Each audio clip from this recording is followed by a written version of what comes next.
வணக்கம் மக்களே. இப்போ ரொம்ப பேர் கவலைப்படக்கூடிய ஒரு பிரச்சனை அப்படின்னா உடல் எடையை குறைக்கணும். ஸோ உடல் எடை அதிகமாக இருக்குது அப்படின்னா அதனால் இந்த ஒரு பதிவில் உடல் எடையை குறைக்க நம்ம என்னெல்லாம் செய்யலாம், எந்த மாதிரியான விஷயங்களை நம்ம செஞ்சால் நமக்கு உடல் எடையானது நார்மலாக இருக்கும் அப்படின்றத பற்றி தான் இந்த ஒரு பதிவில் பார்க்க போகிறோம். நம்மளுடைய சேனலை நீங்கள் இப்போ தான் ஃபஸ்ட் டைம் பார்க்குறீங்க அப்படின்னு சொன்னால் மறக்காமல் சப்ஸ்கிரைப் பண்ணிவிட்டு சைடில் இருக்கக்கூடிய பெல் பட்டனை கிளிக் பண்ணி ஆல் அப்படின்ற ஆப்ஷனை செட் பண்ணி வச்சுக்கிட்டீங்க அப்படின்னா நான் போடக்கூடிய தகவல்கள், அற்புதமான விஷயங்கள் உங்களுக்கு நோட்டிஃபிகேஷனோட அடிக்கடி வந்துடும். இப்போ நம்ம பதிவுக்குள்ளே போயிடலாம். எடை குறையணும் ஆனால் சோம்பேறித்தனமாக இருக்கா? அப்போது இந்த டிப்ஸ் எல்லாம் உங்களுக்கு தாங்க. உடல் எடையை குறைக்க விரும்புவர்கள் கடினமான உடற்பயிற்சிகள், தீவிரமான டயட் என்று உடலை வருத்தி கொள்ளாமல் எளிதான முறைகளை பின்பற்றி கூட உடல் எடையை குறைக்க முடியும். குறிப்பாக உடல் பருமனாக இருக்கும்போது பெரும்பாலானோர் கொஞ்சம் சோம்பேறித்தனமாக இருப்பாங்க. அவர்கள் போதுமான அளவு சாப்பாடு, ஆரோக்கியமான ஸ்நாக்ஸ், உடல் செயல்பாடுகள் நம்ம பண்ணும்போது தான் நம்மளுடைய உடல் ஆரோக்கியமாக இருக்கும். அந்த வகையில் நம்ம என்னெல்லாம் பண்ண போகிறோம் அப்படின்றத நம்ம தெரிஞ்சுக்க போகிறோம். ஸோ உடல் எடையை குறைப்பது அவ்வளோ எளிதான காரியம் கிடையாது. அதற்காக நீங்கள் நிறைய பார்த்திங்கன்னா நிறைய ரிஸ்க்லாம் எடுக்க வேண்டியது இருக்கும். ஸோ சில சமயம் வெயிட் குறைக்க பல முயற்சிகளை ஈடுபடுவோம், ஆனால் பலன் ஒன்றும் இருக்காது. ஸோ உடல் எடையை குறைக்கக்கூடிய அந்த பயணத்தை நீங்கள் ஆரம்பிக்குவதற்கு முன்பு நாங்கள் செல்லக்கூடிய அந்த ஐடியாக்களை பின்பற்றணும் அப்படின்னு சொல்கிறாங்க. ஸோ அதனால் முதல் விஷயம் நம்ம என்ன பண்ணலாம் அப்படின்னா, நீங்கள் உடல் எடையை குறைக்க நினைக்கும் போது உங்களுடைய உணவை முற்றிலுமாக குறைக்க வேண்டும் அப்படின்ற ஒரு கட்டாயம்லாம் கிடையாது. உங்களுக்கு பிடித்த கார்போஹைட்ரேட்டுகள் மற்றும் கொழுப்புகள் அடங்கிய உணவை போதுமாக அளவு நீங்கள் எடுத்துக்கொள்ளலாம். உங்களுக்கு பிடித்த உணவுகளை, உங்களுடைய உணவை பகுதி பகுதியாக எடுத்துக்கொள்ளணும். குறைந்த கலோரிகளும் அதிக நார்சத்தும் உள்ள உணவுகளை எடுத்துக்கொள்ளணும். ஆரோக்கியமற்ற உணவுகளை ஒருபோதும் எடுத்துக்கொள்ளாதீங்க. சாப்பிடும்போது எப்பொழுதும் பார்த்திங்கன்னா கவனம் இருக்க வேண்டும். நீங்கள் உண்ணக்கூடிய உணவு உங்களுக்கு மோசமான விளைவுகளை உண்டாக்க வாய்ப்புள்ளது.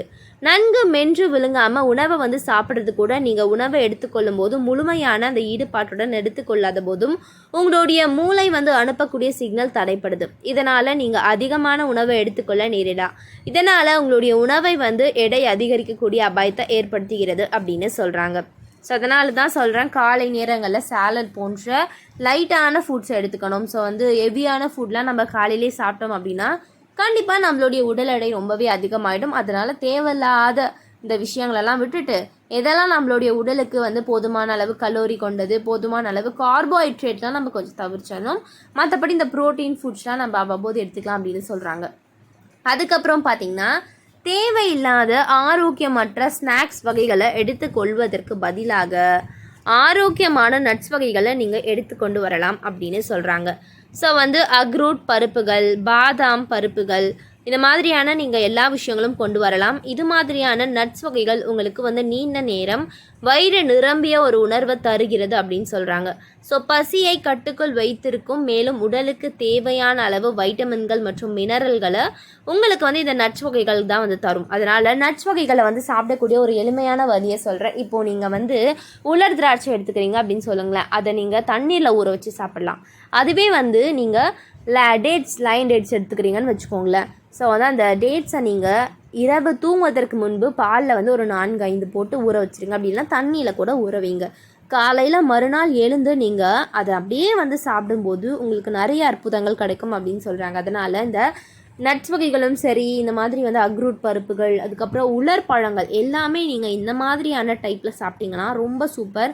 ஸோ பாதாம், அதுக்கப்புறம் பிஸ்தா, அக்ரூட் பருப்புகள், இந்த மாதிரி ஒரு சில உங்களுக்கு பிடிச்ச அந்த விஷயங்களெல்லாம் எடுத்துக்கோங்க. நைட்டில் ஊற வச்சுருங்க. காலையில் எழுந்து அதிலெல்லாம் நல்லா கிரைண்ட் பண்ணி, அதாவது ஒரு மிக்ஸியில் ஒரு அடி அடித்து நீங்கள் நல்லா ஷேக் மாதிரி குடிச்சிங்க அப்படின்னு சொன்னால் உங்களுக்கு சொல்கிறேன் பாருங்கள், சக்தியும் அதிகமாக இருக்கும். எந்த ஒரு பிரச்சனையும் இல்லாமல் ஆரோக்கியமான விதத்தில் உங்களுக்கு உடலை சக்தி கொடுத்து நீங்கள் வெயிட் லாஸ் பண்ணிக்கலாம் அப்படின்னு சொல்கிறாங்க. ஸோ அடுத்த விஷயம் பார்த்திங்கன்னா, பருப்பு வகைகளை அதிகமாக எடுத்துக்கொள்ளுங்க. ஸோ பீன்ஸ், பட்டாணி, கடலை பருப்பு போன்றவை பார்த்திங்கன்னா புரோட்டீன் மற்றும் நார்சத்து அடங்கிய உணவுகளை எடுத்துக்கொள்ளுங்க. இது உங்களுடைய வயிறை திருப்தியடைய செய்யும். நீண்ட நேரம் வயிறு நிரம்பிய ஒரு உணர்வை கொடுக்கும் அப்படின்னு சொல்கிறாங்க. ஸோ அடிக்கடி பசி எடுப்பதை கட்டுப்படுத்தும். இதன் மூலம் அதிக கலோரிகள் எடுத்துக்கொள்வது தவிர்க்கப்பட்டு உடல் எடை கட்டுக்குள் இருக்க உதவி செய்யும் அப்படின்னு சொல்கிறாங்க. ஸோ அதனால் பார்த்திங்கன்னா உங்களுடைய உடல் எடையை குறைக்க நீங்கள் இந்த மாதிரி பண்ணலாம். அதுக்கப்புறம் இரவில் உங்களுடைய அறையில் வெப்பத்தை வந்து பார்த்திங்கன்னா 66 ஆக குறைக்க வேண்டும். இந்த வெப்பம் உங்களுடைய கொழுப்பை வந்து எரிக்க உதவி செய்யும். ஏனெனில் அறையின் வெப்பநிலை குறைவாக இருக்கும்போது உடலை வந்து பார்த்திங்கன்னா கதகதப்பாக வைத்துக்கொள்ள உடலை வந்து வெப்பநிலை அதிகரிக்கும். இந்த உடலில் வந்து பார்த்திங்கன்னா வெப்பநிலை உடலில் உள்ள கொழுப்புகளை எரித்து உடல் எடையை குறைக்க உதவி செய்யும் அப்படின்னு சொல்கிறாங்க. ஸோ அதுக்கப்புறம் வந்து பார்த்திங்கன்னா நல்ல கடினமான திட உணவுகளை எடுத்துக்கொள்வதற்கு பதிலாக சூப் மற்றும் சாலட் போன்றவற்றை எடுத்துக்கொள்ளலாம். இது உடலுக்கு தேவையான வைட்டமின்கள், மினரல்கள் மற்றும் நார் சக்திகளை வந்து கிடைக்கப்பெறும். இது உங்களுடைய வயிறை வந்து நிரம்ப செய்து இதன் மூலம் அடுத்து நீங்கள் வந்து எடுக்கக்கூடிய முக்கிய உணவை குறைவாக எடுத்துக்கொள்வீங்க அப்படின்னு சொல்லுவாங்க. அதனால் சாலட் போன்ற உணவுகளை நீங்கள் தேடி தேடி எடுத்துக்கலாம். ஸோ காலையில் என்ன பண்ணுங்கள், ஆப்பிள், அதுக்கப்புறம் வந்து பார்த்திங்கன்னா வெள்ளரிக்காய், இல்லைனா நீங்கள் உங்களுக்கு ஃப்ரூட் சாலட் பிடிக்குமா, ஃப்ரூட் சாலட் எடுத்துக்கோங்க. இல்லைனா வெஜிடபிள் சாலட் பிடிக்குமா, அது எடுத்துக்கோங்க. ரொம்ப ஈஸியாக அதில் வந்து அந்த டாப்பிங்ஸ்லாம் போட்டு இப்போ ஃப்ளெக்ஸ் சீட்ஸ், இல்லை சியா சீட்ஸு, சப்ஜா சீட்ஸு, முக்கியமாக வந்து இந்த பம்கின் சீட்ஸ்லாம் இருக்குது பார்த்தீங்களா, அதெல்லாம் நீங்கள் ஆட் பண்ணிக்கிட்டிங்கன்னா உங்களுக்கு சத்தும் கிடைக்கும், அதே நேரம் உங்களுக்கு வந்து ஆரோக்கியத்தை அளித்தரும் அப்படின்னு சொல்கிறாங்க. ஸோ சர்க்கரை நிறைந்த பழச்சாறு, சோடா மற்றும் ஆல்கஹாலை தவிருங்க. இவை எல்லாமே உங்களுடைய கலோரிகளை அதிகரித்து உடல் எடையை வந்து அதிகரிக்க வாய்ப்பு வந்து அதிகமாக இருக்குது. அதுக்கு பதிலாக தண்ணீர், சர்க்கரை இல்லாத தேநீர், சர்க்கரை இல்லாத பழச்சாறுகள் போன்றவை வந்து பார்த்திங்கன்னா நீங்கள் பயன்படுத்தலாம் அப்படின்னு சொல்கிறாங்க. ஸோ க்ரீன் டீயில் வந்து பார்த்திங்கன்னா எபிகலோகேட்டசின் என்ற ஒரு சக்தி வாய்ந்த ஆக்சிஜனேற்ற கலவை இருக்குது. இது கொழுப்புகள் உருவாக்குவதை குறைக்குது. ஸோ க்ரீன் டீயில் உள்ள கார்ஃபின் உங்களுடைய பசியை குறைக்க உதவி செய்யும். மனதையும் உடலையும் ரிலாக்ஸாக வைத்திருக்க செய்யும்.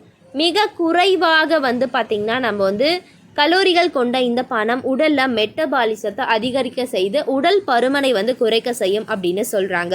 ஸோ வந்து பார்த்திங்கன்னா அது மட்டும் கிடையாது, நிறையவே வந்து நம்ம க்ரீன் டீ எடுத்துக்கலாம், அதே மாதிரி பிளாக் காஃபி நீங்கள் பயன்படுத்திக்கலாம் அப்படின்னு சொல்கிறாங்க. அதுக்கப்புறம் வந்து பார்த்திங்கன்னா படிக்கட்டுகளில் நடந்து செல்வது, மால் மற்றும் வெளியிடங்களுக்கு செல்லும் போது வந்து பார்த்திங்கன்னா நம்ம வெகு தூரத்தில் வந்து பைக்கை நிறுத்திட்டு நீங்கள் நடந்து போங்க. அப்போயாச்சும் கொஞ்சமாச்சும் உங்களுடைய உடல் உழைப்பை நீங்கள் போட்டால் மட்டும்தான் உங்களுடைய உடல் ஆரோக்கியமாகவே இருக்கும் அப்படின்னு சொல்கிறாங்க.